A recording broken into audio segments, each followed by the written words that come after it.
YCP ప్రభుత్వాన్ని కూలుస్తామన్నారు నర్సాపురం కూటమి MP అభ్యర్థి శ్రీనివాస్ వర్మ. రాష్ట్రంలో అరాచకం చేస్తున్న జగన్ ప్రభుత్వానికి కౌంట్ డౌన్ ప్రారంభమైందన్నారు. ఆచంటలో ఏర్పాటు చేసిన కూటమి పార్టీల సమన్వయ భేటీలో పాల్గొన్న శ్రీనివాస్ వర్మ ఎమ్మెల్యే అభ్యర్థి పితాని సత్యనారాయణలు వైసీపీ అభ్యర్థులపై నిప్పులు చెరిగారు.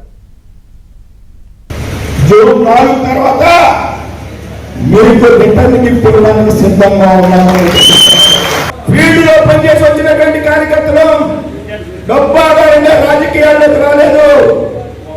తాత ముత్తాతలు రాజకీయ వారసత్వంతో మేము రాజకీయాల్లోకి రాలేదు.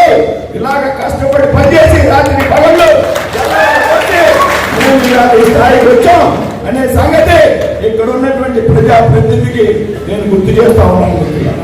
ఈ సైకో ముఖ్యమంత్రి ఈ రాష్ట్రంలో ఎవడినైతే గెలుపుకోకూడదో వాడిని గెలుపుకున్నాడు. ఎవరితో పెట్టుకోకూడదు వాటితో పెట్టుకున్నాడు ఈ సైకో ముఖ్యమంత్రి. ఎన్నికల అనంతరం శంకర్గిరి రాజ్యాంగ ఈ ముఖ్యమంత్రి. కాబట్టి ఒక 17-18 రోజులు ఉంది సమయం. మనం కలిసికట్టుగా ముందుకు పోవాలి.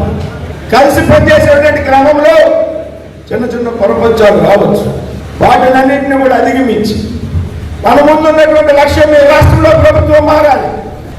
అదే లక్ష్యం కోసం మనం అంతా కూడా కలిసి పనిచేయాలి.